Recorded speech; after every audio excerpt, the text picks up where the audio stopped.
heated words in the race for the White House between the current president and the man who wants to replace him, Donald Trump. President Obama labeling Trump woefully unprepared for the Oval Office. NBC's Hallie Jackson has this covered for us. She's in Jacksonville, Florida for us this morning. Hallie, good morning to you. Hi, Savannah. Yeah, that and so much more. As this morning we start with, yet again, a phrase we have heard in this campaign before, nearly unprecedented. On the one hand, on the Republican side, you have the top Republican on the ticket refusing to endorse the top Republican in Congress. And for the Democrats, President Obama at the White House unleashing his harshest attack yet. I think the Republican nominee is unfit to serve as president. President Obama like we've never heard him. The fact that he doesn't appear to have basic knowledge around critical issues means that he's woefully unprepared to do this job. Mitt Romney and John McCain were wrong on certain policy issues, but I never thought that they couldn't do the job. There has to come a point at which you say, somebody who makes those kinds of statements doesn't have the judgment, the temperament, the understanding to occupy the most powerful position in the world. Trump firing back Tuesday night. I think he's the worst president maybe in the history of our country. That back and forth coming as the GOP civil war seems to be back too. Paul Ryan's office saying he never asked for Donald Trump's endorsement. Trump stunningly not giving him one. I'm not quite there yet, he tells the Washington Post. If that sounds familiar, it should. I'm not there right now. It's what Ryan said about Trump back in May, stoking speculation now of possible payback after it took Ryan weeks to endorse Trump.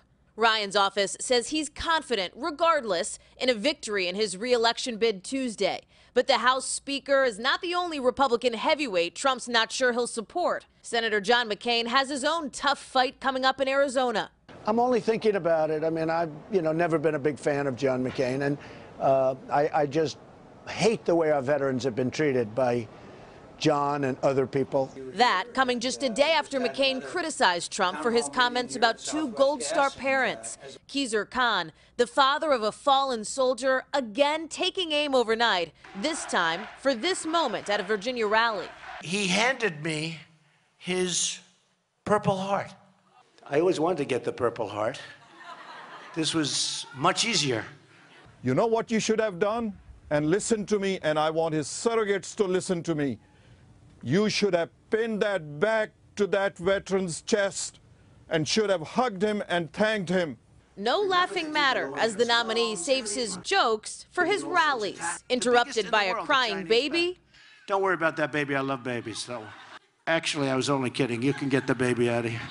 Democrats crying foul. Sometimes you wonder who the baby is.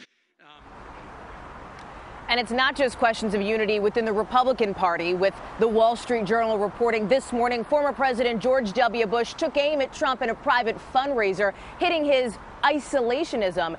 It's also the unity within Trump's own campaign. Our colleague at CNBC, John Harwood, reporting that an ally of Trump's top aide says staff is, quote, suicidal. And now Trump is pushing back hard on that, Matt and Savannah, tweeting today there's never been greater unity within his own team, adding beat Crooked H. Matt, Savannah?